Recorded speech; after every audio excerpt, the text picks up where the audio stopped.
Раз, раз, раз. Добрый день.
Поясом по фамилии Семенов пытается выводить из равновесия спортсмена с желтым поясом, за что спортсмен с желтым поясом получает замечание за пассивность.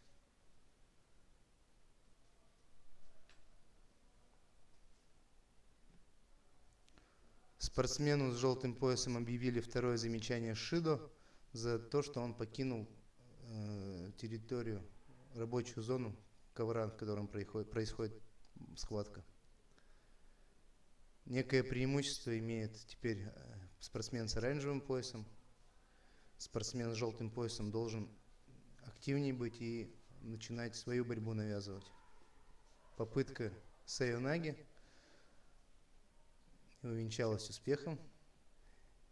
Пытался сделать Семенов контратаку, однако и это не удалось у него.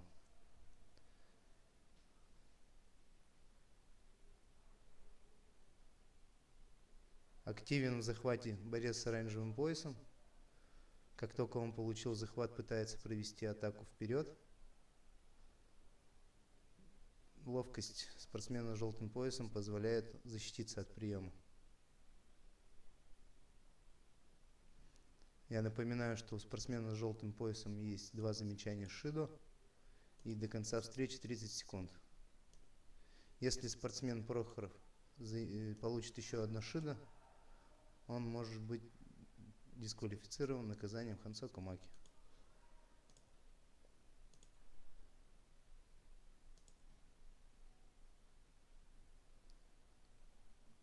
После очередной атаки спортсмена Семенова спортсмен Прохоров получил замечание шидо, и победитель встречи был выявлен.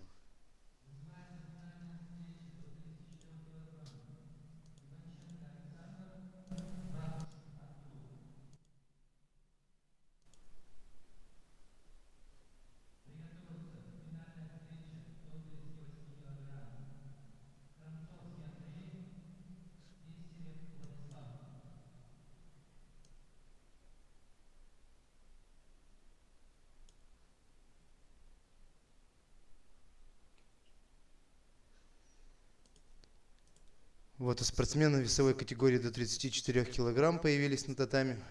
Вторая финальная встреча. Спортсмен с оранжевым поясом Иванченко Александр. Спортсмен с желтым поясом Вахрушев Артур. Оба представители города Ижевск. Спортсмен с оранжевым поясом занимается у тренера Берестова Дмитрия Владимировича. Спортсмен с желтым поясом занимается у тренера Горшенина Романа Александровича.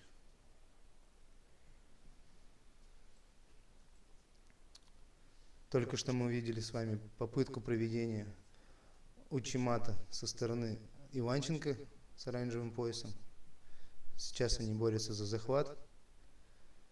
Одно из условий проведения приема – это наличие своего удобного захвата, с которого спортсмен может провести атаку. Поэтому зачастую в дзюдо много времени в стойке занимает борьба за захват, за выбор позиции, с которой можно и удобно провести прием. Ну вот тут сейчас спортсмены ушли в партер. Из-за того, что нет активности, судья их поднял в стойку. Встреча будет продолжена.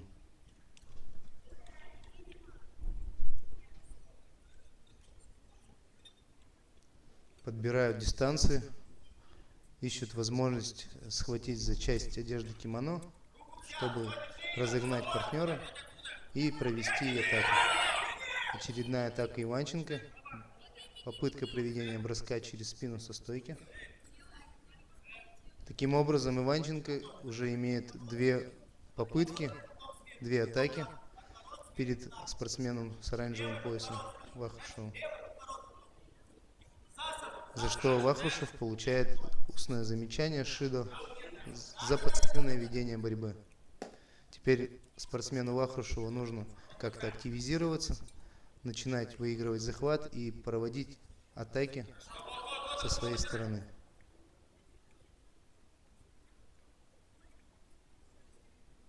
Спортсмены также друг друга знают, занимаются в одной школе, у разных тренеров. Поэтому борьбу друг друга знают наизусть, знают, какие приемы будут проводить, каких приемов опасаться, какие защитные приемы можно применять в том или ином случае.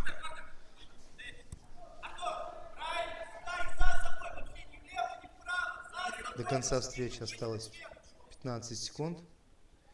По окончанию встречи, если не будет проведено технических приемов на оценку, то встреча перейдет в Golden Score.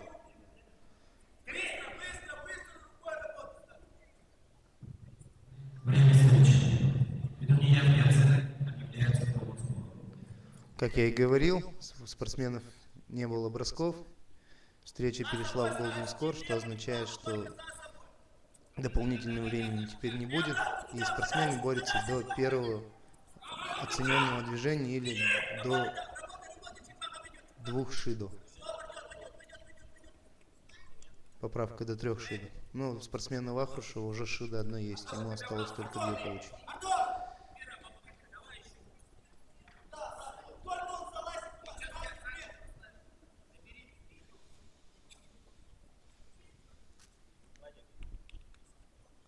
С этого года поменялись правила дзюдо. Теперь спортсмены до 13 лет при назначении Golden Score ставят сразу в классический захват, в стойку, с которого начинается борьба по команде Хаджима. Попытка проведения Вахрушевым передней подножки привела к тому, что сейчас Иванченко пытается перевернуть Вахрушева и провести атаку в партере. У него не получилось это сделать.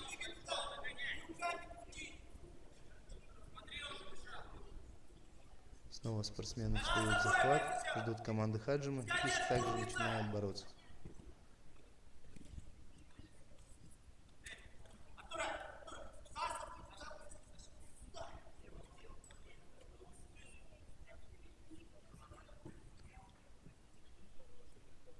Также по новым правилам дзюдо команду судьи на заправку кимоно не нужно дожидаться, поэтому спортсмены сейчас, перед тем, как получить команду к действию Хаджима, самостоятельно поправляют форму и продолжают борьбу. Очередная попытка Иванченко провести прием в свою сторону, в своей правой стойке, блокируется Вахрушевым. Но подобный сценарий развития событий благоприятный для Иванченко, поскольку он проводит атаки, и это тем самым зарабатывает активность. В дзюдо можно получить шида за пассивное ведение борьбы, когда один из участников не пытается проводить приемы, а дожидается, так называемой работа вторым номером, пока не получается ни у того, ни у другого провести оценку. Очередная остановка.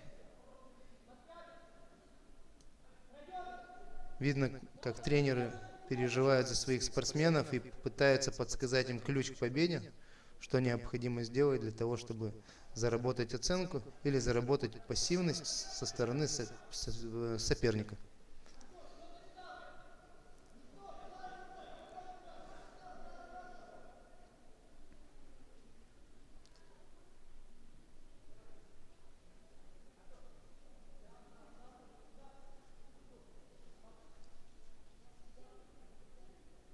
Кимоно спортсмена Вахрушева вылезло из пояса, и судья подсказал ему, что нужно кимоно завязать заново, для того, чтобы при подвороте со стороны соперника кимоно не вылазило, и подворот можно было закончить с оценкой.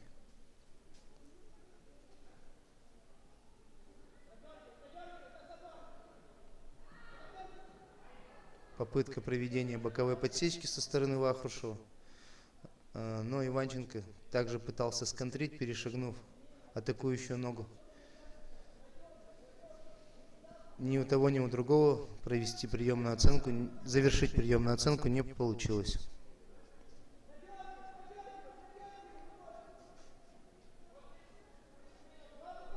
Очень интересно наблюдать с этим изменением в правилах, как спортсмены с одинаковой равнозначной позицией 50 на 50 начинают борьбу.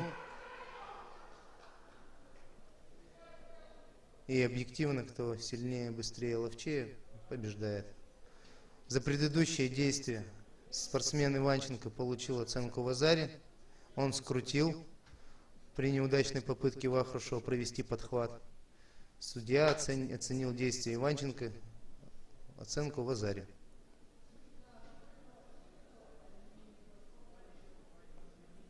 Сейчас буду смотреть повтор.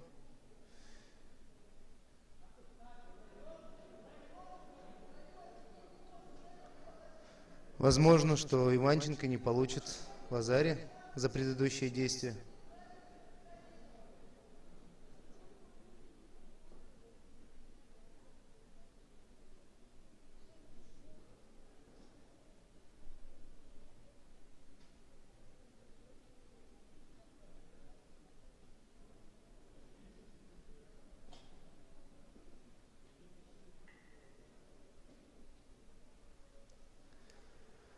В данном случае возникла спорная ситуация, поскольку соперник Иванченко по жесту судьи находился в одностороннем захвате в продолжительное время. Не более 3 секунд можно односторонний захват держать. И за место в азаре его наказали оценкой шидо, поскольку, как я уже сказал, ходьба с односторонним захватом более 3 секунд наказывается, если спортсмен не провел какой-то атаки технического действия. Схватка была продолжена. Теперь борцы сравнялись по шидо. У обоих по одному шидо. Встреча будет продолжена до броска, либо до еще 2 наказаний шидо. Попытка проведения Вахрушевым передней подножки. Ну, из встречи видно, что он технически к этому броску пытается подвести Иванченко. Судя по всему, это его коронный бросок. Начинает очень интересно он его с подсечки. Таким самым разбивает и отвлекает соперника. Вот очередная передняя подножка. Но немножко не дотянул руками спортсмен Вахрушев. Из последних 2 подворотов видно, что он уже близок.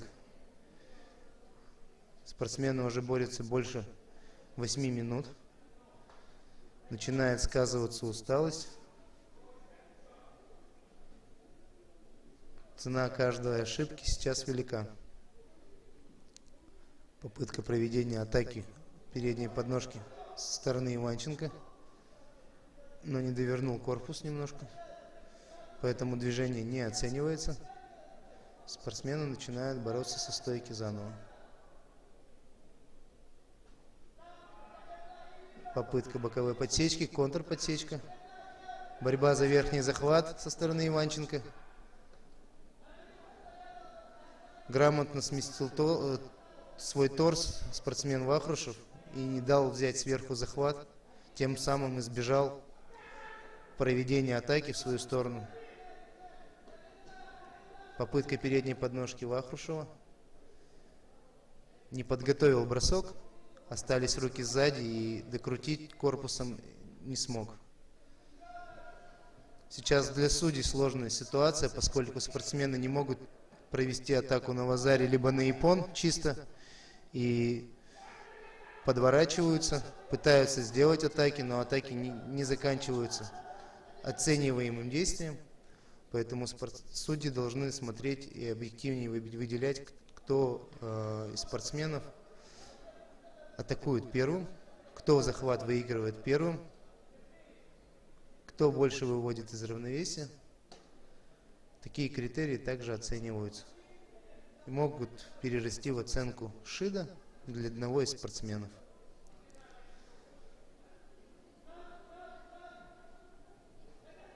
Попытка проведения. Очередная попытка провести переднюю подножку Тайо Тоши со стороны Вахрушева была встречена с спортсменом Иванченко и был скручен Вахрушев на оценку в азаре.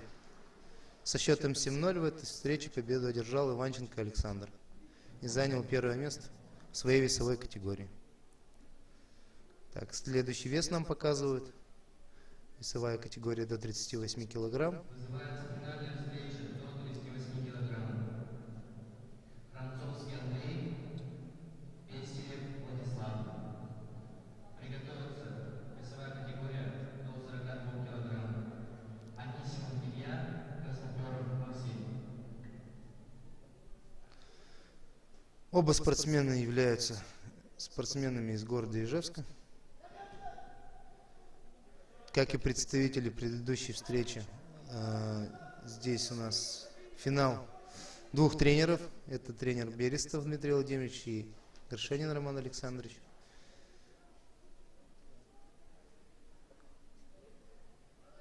Попытка проведения передней подножки с падением со стороны Храмцовского заканчивается броском, который оценился на иппон. Высшая оценка. Храмцовский Андрей. Занял 1-е место в категории до 38 килограмм. Со счетом 10-0 победил Храмцовский Андрей. Финальная встреча до 42 килограмм.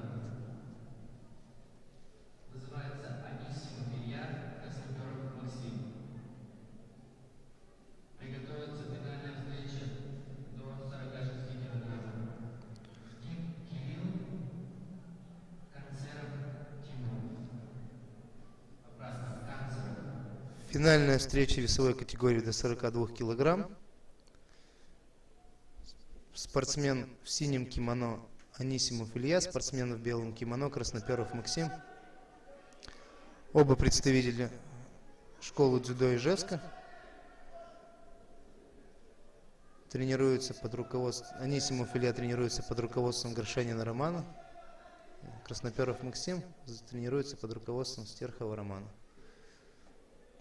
Спортсмены встречались 2 недели назад на открытом городском турнире в городе Сарапул, также в финале. Тем интереснее будет смотреть эту встречу. На предыдущих соревнованиях раздельным решением, ну, это в боксе так называется, но по решениям судей, по активней и ближе к победе был Анисимов. И по наказаниям Шида как раз таки выиграл Анисимов, спортсмен в синем кимоно. Посмотрим, сможет ли Красноперов взять у него реванш, что он за 2 недели подготовил. Сейчас мы видим, как спортсмены борются с правой стойки на левую стойку. Правая стойка у Анисимова в синем кимоно, левая стойка у Красноперова. Красноперов напирает, даже чересчур, наверное. Но он уверен в своем захвате, хочет провести атакующее действие.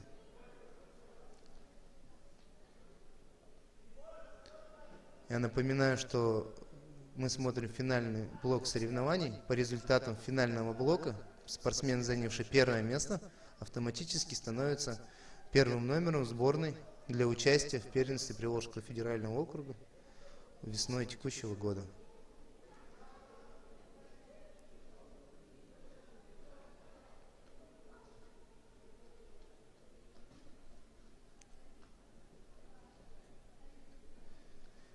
Тем интереснее смотреть встречу, что спортсмены борются в разноименных стойках. И здесь не всегда при таком раскладе сил и расположении туловищ выигрывает какая-то грубая сила. Попытка переворота со стороны Анисима и переход на удержание верхом. Сейчас Красноперову нужно выкручиваться с лопаток и переходить на живот. Что он и сделал. Но удержание успели включить, и 4 секунды спортсмен в синем кимоно удержал. На удержании за 4 секунды не оценивается, поэтому встреча будет продолжена в стойке. Но в актив определенно Анисимов себе записал данное техническое действие в партере, поскольку борьба в партере имеет вес.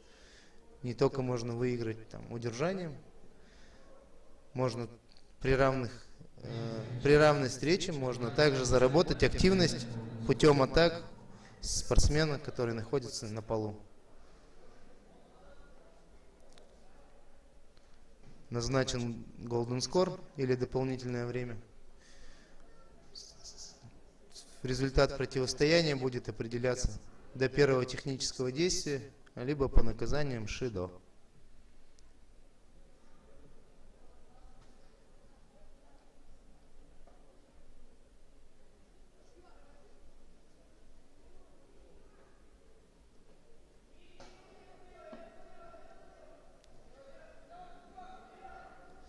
Спортсмен в белом пытается забрать спину и более плотную борьбу вести.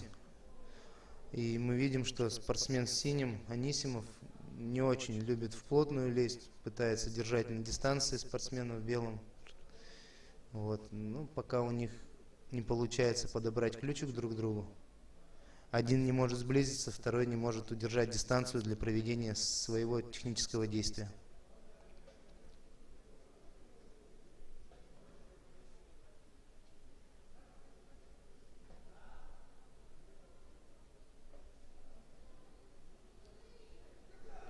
Попытка проведения учимата со стороны борца в белом кимоно. Тут же отвечает Анисимов, попытка проведения сайонаги, бросок через плечо. В актив записали себе по одной атаке. Так называемый актив и атаки, которые я называю, это кинза, называется по-японски. Чем больше спортсмен заработал так называемых кинза, тем он ближе к своей победе. Ну, пока по ходу встречи мы видим, что по количеству атак примерно равная ситуация.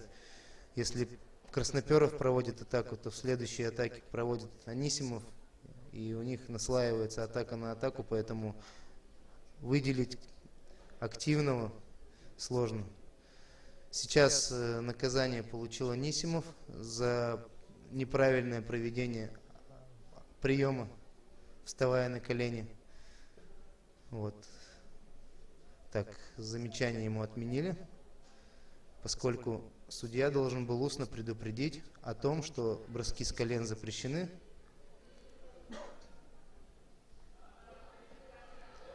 Замечание Анисимову отменили, счет равный. Попытка проведения Анисимову передней подножки встретилась контратакой со стороны Красноперова, и он докрутил за счет захвата руки и отворота спортсмена Анисимова на Вазаре и занял первое место. Взял реванш за предыдущие соревнования в Сарапуле.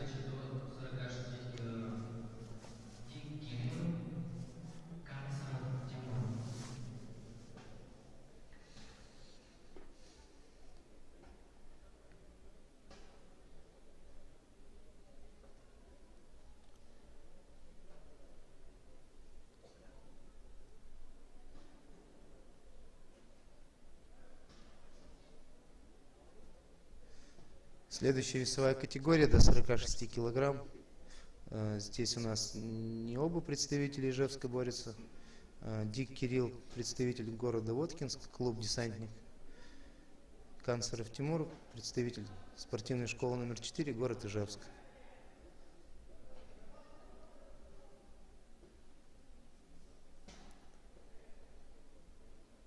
Хотелось бы отметить представителя Воткинска, поскольку он один из немногих, кто до финала дошел в своей весовой категории, и не представитель Ижевска.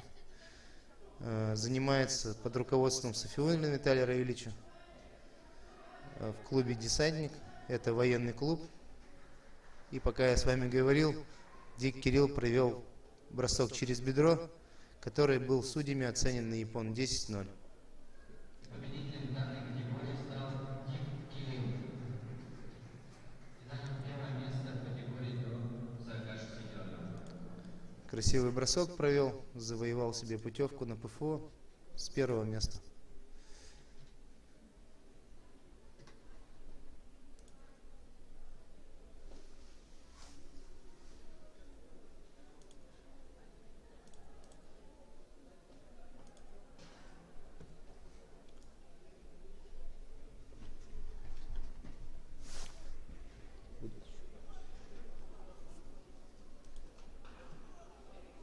Сейчас небольшая заминка, не переключайтесь.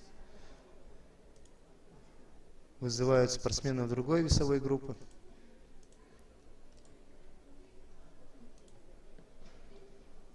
Хотелось бы отметить, что соревнования в этом году, первенство до 13 лет, проходит в легкоатлетическом манеже. «Планета спорта» называется учреждение. Для спортсменов здесь замечательные условия, несмотря на запреты участия зрителей. Здесь есть условия для того, чтобы зрители могли находиться не в одном сегменте со спортсменами, а они находятся отдельно на балконе. Ну, вот тут с трансляции немножко видно.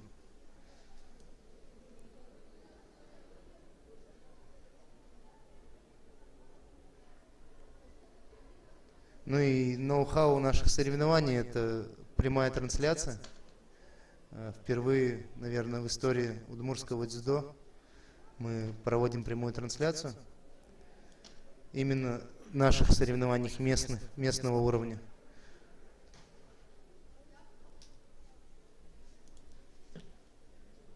Хотелось бы поблагодарить администрацию, спортивную школу за предоставленную возможность. Через 2 минуты начинается награждение. Участникам построиться на татами. Так, нам поступила информация, что в тяжелых весовых категориях 50, 55, 60, 66 и свыше 66 килограмм во время предварительных поединков борьба за третье место и финальный блок были проведены, поэтому мы сейчас переходим к блоку награждения. Спаррингов вы больше не увидите. Спасибо тем, кто был с нами. Не переключайтесь, смотрите нас, подписывайтесь на группу ВКонтакте, в Инстаграме, подписывайтесь на группу Планета Спорта. Всем спасибо, удачи!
Можна чашку?